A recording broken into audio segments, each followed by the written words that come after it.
বোলপুর শহরে ভর দুপুরে ঘটে গেল ভয়ঙ্কর দুঃসাহসিক চুরি এবং যেটা জানা যাচ্ছে কসবার বাসিন্দা তিনি মেয়ের বাড়ি যাচ্ছিলেন, সেই সময়ই তার সঙ্গে ঘটে গেল ভয়ঙ্কর দুর্ঘটনা। কি ঘটেছিল দিদি?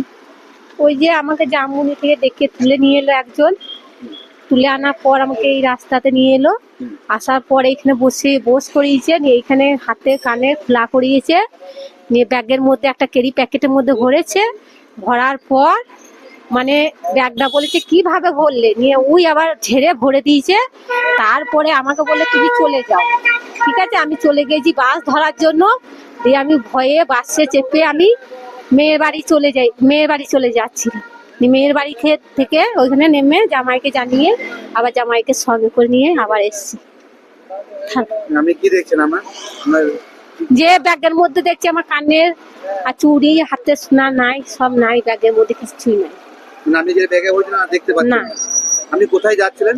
মেয়ের বাড়ি। আপনার বাড়ি কোথায়? বাউতি জল, কসবা পঞ্চায়েতে বাড়ি আমার। বাউতি জল। বাস ধরে জামুনি বাস স্ট্যান্ডে। হ্যাঁ। তারপরে মানে ওর সাথে পরিচয়টা কিভাবে হলো এই ভদ্রলোকের সঙ্গে? ওর সাথে জামুনি বাস স্ট্যান্ডে আমাদের মায়ের বাড়ি একজনের সাথে দেখা হয়েছিল। সেই দিদিটাকে আমি বলছি যে আমার মায়ের বাড়ি বিলসন্ডা। যে ও তখন বলছে ও তাহলে বিলসন্ডা নিয়ে, আমি যে হ্যাঁ। যে ও তখন বলছে তুই কোথায় যাচ্ছিস? আমি বললাম যে আমি মেয়ের বাড়ি যাচ্ছি। বলছি তোর মেয়ের কোথায় বিয়ে দিয়েছিস? আমি বললাম আমার মেয়ের ওই রামনগরের কাছে ডাঙ্গালে বিয়ে দিয়েছি। নিয়ে বললো, তারপর বললো যে ডাঙ্গালে বিয়ে দিয়েছি। দিয়ে বললো তো বাসে যাবি? নিয়ে বললো হ্যাঁ বাসে যাবো। তার করতে ওই ভদ্রলোক এলো, এসে বললো যে আপনি কোথায় যাবে দিদি? নিয়ে আমি বললাম যে আমি গুসকারা যাব। দিয়ে ও তখন আমি আবার ওনাকে জিজ্ঞেস করি আপনি কোথায় যাবেন, কোথায় গিয়েছিলেন, কোথায় বাড়ি? তখন উনি আবার বললেন যে আমি শ্রীচন্দ্রপুর গিয়েছিলাম, আমার বাড়ি গুসকারা, আমি গুসকারা যাব। তা চলুন দিদি এক বাসই তো যাব, তা আপনি চলুন, এখন বাস আসতে দেরি আছে, তা এইদিকে যাই। নিয়ে আমাকে ওই বাস স্ট্যান্ড থেকে তুলে নিয়ে এসে এই জায়গাতে নিয়ে এসেছে। বাস অনেকটা দূর তো? ওই বাস স্ট্যান্ড থেকে তুলেই তো এনেছে। হ্যাঁ হাঁটতে। কি বললো যে হ্যাঁ বাস এখন দেরি আছে ধরতে, তাহলে চলো যাই ওইদিকে। কোথায় নিয়ে এলো, কোন জায়গাটাতে? এই যে এই জায়গাটার নাম ওই যে এই জায়গাটা। আচ্ছা, এইখানেতে বসলেন? হ্যাঁ, এখানে বসেছিলেন। দিয়ে এইখানে বসিয়ে আমি আছি এই সাইডে, ও আছে ডান সাইডে। দিয়ে এইখানে বস করিয়ে আমাকে বললো তোমার কানের খুলো। ঠিক আছে, হাতে খুলো। আমি বললাম যে আমার কানের হাতে কেন খুলবো? বলছে না খুলে নাও, নি ব্যাগের মধ্যে ভরে নাও না। তাই নিয়ে বলছে ব্যাগটা দিদি কত কি কিনেছো ব্যাগের মধ্যে, তা কই দেখি তোমার ব্যাগটা খুলে ঠিকঠাক ভরলে নাকি।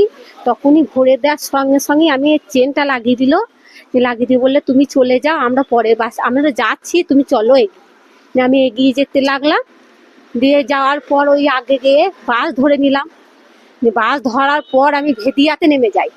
ঠিক আছে, ভেদিয়াতে নেমে যাই, মেয়ে বাড়িতে নামি না, ভেদিয়াতে নামি। ওই লোকটা বললে তখন আর বললেন না যে মানে না, আমি বললাম যে আপনি যাবেন না।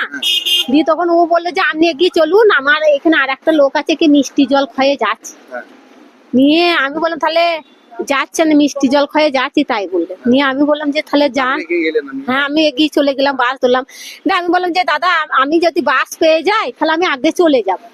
আমি আপনার ভেদিয়ার বাস ভয়ে আপনার ভেদিয়া বাস ধরে চলে গেছি। ভেদিয়াতে যেয়ে কান্নাকাটি করছিলাম। ওখানে তা করতে এই 4:30 যেটা বুস করা যাবে সেই বাসে চেপে সেই বাসে কান্নাকাটি করছিলাম। সেই বাসে কিছু লোক ছিল, কন্ট্রাক্টররা বলে তুমি বোলপুর থানা চলে যাও। হ্যাঁ, আমি বললাম আমার টিকা সাহস হচ্ছে না, বাসে অনেকজনকে বলেছি চলুন আপনারা আমার সাথে। তো ওরা বলছে আমাদের সময় নাই, আমাদের কাজ আছে, নানা রকম কাজ আছে সবারই। তো বলে তাহলে তুমি এক কাজ করো, কোথায় যাচ্ছ? দিয়ে আমি বললাম মেয়ের বাড়ি যাচ্ছি। দিয়ে বলছে তাহলে তোমার মেয়ের জামাইকে ওই ফোনটা দাও। আমি ফোন করি মেয়েকে। মেয়ে জামাইয়ের সাথে ফোনে বলে যে তুমি তোমার শাশুড়িকে নিয়ে সঙ্গে সঙ্গে তুমি বোলপুর থাকছি। বোলপুরে এলেন আবার?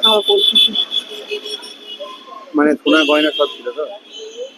খোলা করে আমি নিজে এখানে বসেছিলাম, বস করিয়ে খোলা করে আমি খুলবো না, তবু জোর করে খোলা করি। ওই খুলো নি ব্যাগের মধ্যে, ওই যে প্যাকেটটা দেখাইলাম না, ওই প্যাকেটের মধ্যে ভরা। তখনই নিয়ে যখন আমি লাদনি আছে তো, লাদনি খাবার কিনেছিলাম ব্যাগ ভর্তি। ওই খাবার গুলো বলছি বাবারে দিদি কত খাবার কিনেছো গো। কত কি ভরা, দেখি তোমার গুচ্ছি ভরা হয় না। দেখতে কিরকম লোকটা? ভদ্রলোকটা কিরকম দেখতে? লোকটা পরিষ্কার মতো ফর্সা মতন, এই মোটা সোটা পরিষ্কার আর লম্বা পানি মুখটা। কি নাম আপনার? সুজাতা মিত্র। পাড়ইয়ের কসবার বাসিন্দা সুজাতা মেটে তার সরলতার সুযোগ নিয়ে কার্যত তার সর্বস্ব সোনা গয়না সব লুট করে নিল দুষ্কৃতীরা। এবং ঘটনাটি ঘটেছে একদম প্রকাশ্য বোলপুর শহরের, একদম বোলপুর শহরের প্রাণকেন্দ্র, বোলপুর মহকুমা শাসকের ঠিক অফিসের কিছুটা দূরেই এই ঘটনাটি ঘটেছে। এবং ঠিক এই যে জায়গা দেখতে পাচ্ছেন, এই জায়গায় সেই দুষ্কৃতী নিয়ে আসে এবং তার সরলতার সুযোগ নিয়ে সোনা গয়না হাতে খুলিয়ে ব্যাগে রাখার জন্য বলে, এবং তারপরই সেখান থেকে সে হাতের কৌশলের মাধ্যমে তিনি নিয়ে চম্পট দেয়। এবং তার এই সরলতার সুযোগ নিয়ে তার সর্বস্ব সোনা গয়না সে নিয়ে চলে যায়। এবং দেখতেই পাচ্ছেন প্রায় হাফ কিলোমিটার দূর, বাস স্ট্যান্ড থেকে এই হাফ কিলোমিটার দূর পর্যন্ত তাকে হাঁটিয়ে এইখান নিয়ে এসছে। বাস দেরিতে আসবে এমনই তাকে জানানো হয়েছিল, এবং তারপরেই তার কাছ থেকে এই যে হাতের সোনা গয়না কানের সর্বস্ব খুলে নিয়ে একটি নিরাপদ জায়গাতে রাখার জন্য বলে, এবং সেইখান থেকেই সে নিয়ে পালিয়ে যায়। এবং এই ঘটনাকে ঘিরে বোলপুরে রীতিমতো চাঞ্চল্য ছড়িয়েছে। একদম ভর দুপুর বেলায় এই ঘটনাটি ঘটেছে বোলপুর শহরের জামমুনি বাস স্ট্যান্ড থেকে কিছুটা দূরে, বোলপুর মহকুমা শাসকের অফিসের কিছুটা দূরে এই ঘটনাটি ঘটেছে। এই যে রাস্তা দেখতে পাচ্ছেন, বোলপুর টুরিস্ট লজ যে রাস্তা, বোলপুর শ্রীনিকেতন রাস্তা, এই রাস্তার উপরেই ঘটেছে ঘটনাটি। এবং এই মুহূর্তে দেখতে পাচ্ছি মহিলার পরিবারের লোকজন তারা এসছে এই মুহূর্তে, এবং তারা কাতর আবেদন করছে। তারা মেয়ের বাড়ি যাচ্ছিলেন এবং তার মধ্যেই বোলপুরে এইরকম দুঃসাহসিক তাদের ঘটনা ঘটে গেল। তারা কার্যত নিরাপত্তাহীনতায় ভুগছেন। তারা চাইছেন যে এই অভিযুক্তকে দ্রুত গ্রেপ্তার করুক পুলিশ। আমরা দেখেছি বোলপুর শহরে এর আগেও পরপর 3টি ঘটনা ঘটেছে। বোলপুর মহকুমা হসপিটালের সামনে, সেখানেও একটি ঘটনা ঘটেছিল ছিনতাইয়ের। এরপরে দেখেছি বোলপুর শান্তিনিকেতন রোডে, সেখানেও বড় মসজিদের কাছে সেখানেও একটি ঘটনা ঘটেছিল, এই একই ঘটনা। পাশাপাশি চিত্রা মোড়ের কাছে সেখানেও একই ঘটনা ঘটেছিল।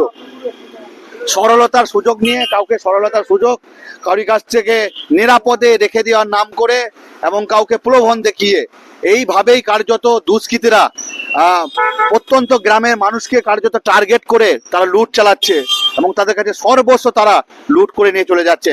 এবং এই মুহূর্তে তিনি দিশেহারা, তিনি বুঝতে পারছেন না কি করবেন। তার মেয়ের বাড়ি যাচ্ছিলেন এবং তিনি এখন বুঝে উঠতে পারছেন না তিনি কি করবেন। তার সমস্ত গহনা পাটি দুষ্কৃতীরা নিয়ে চলে যায়। দাদা, কি বলবেন এই রকম ঘটনা? কি আর বলবো, এবার এটা তো উচিত নয়। তা বাস স্ট্যান্ড থেকে আসছে, বুঝতে পারেনি। হ্যাঁ, অনেকটা দূর থেকে। হ্যাঁ, তারপর আমরা তো এখানেই আছি, আমাদেরকেও বলতে পারে না যে এই ঘটনা।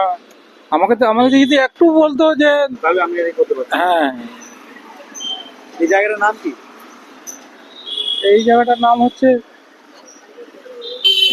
ওই মানে মহকুমা শাসকের অফিস। ভবনডাঙ্গা।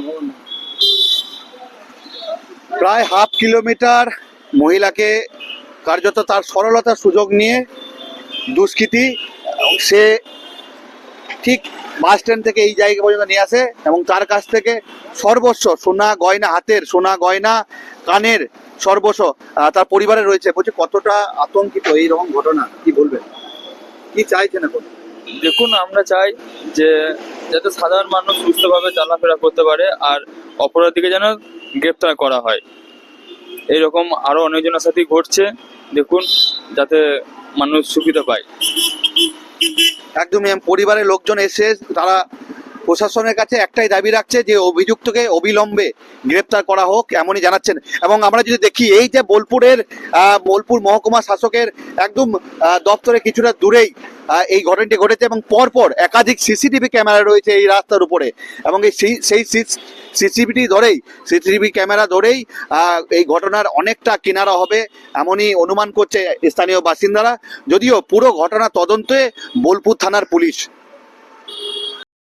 ঘটে যাচ্ছে এই বিষয়ে আমাদের জনসাধারণকে সচেতন হতে হবে এবং প্রশাসনকে বিশেষভাবে দৃষ্টি আকর্ষণ করতে হবে যে এইভাবে সাধারণ মানুষের উপর কিছু কতিপয় মানুষ যেভাবে অত্যাচার করছে, আমি বলবো অত্যাচারই বলবো। তারা বাজারে আসছে তাদের পারিবারিক কারণে, হয়তো কোনো উৎসবে বাজার করতে কিংবা কারো বিয়ের জিনিস কিনতে, এইভাবে যদি জিনিস চুরি করে বা চোররা যেভাবে অত্যাচার করে ছিনিয়ে নেয়, তাহলে সাধারণ মানুষ তো বেরোতে পারবে না। তাই আমি পুলিশ প্রশাসনকে বলবো যে একটু আপনারা ভালোই কাজ করছেন, একটু দৃষ্টি আকর্ষণ করুন, যাতে এই দিদির যে গয়না চুরি হয়ে গেছে, কিছুক্ষণ আগে আমি শুনলাম, আমি গীতাঞ্জলি আসছিলাম শুনলাম, যাতে তাড়াতাড়ি পাই সে আবেদন রাখছি। বলছি গ্রামের মানুষদেরকে দেখি টার্গেট করা হচ্ছে সরলতার সুযোগ নিয়ে। এদের একটা ব্যাচ নিশ্চয়ই আছে, কারণ বোলপুরে এটি নিয়ে 3-4টে হয়ে গেল, এটা নিশ্চয়ই ব্যাচ আছে। এটা তাড়াতাড়ি তাদেরকে শনাক্ত করা দরকার, না হলে মানুষ পাগল হয়ে যাবে।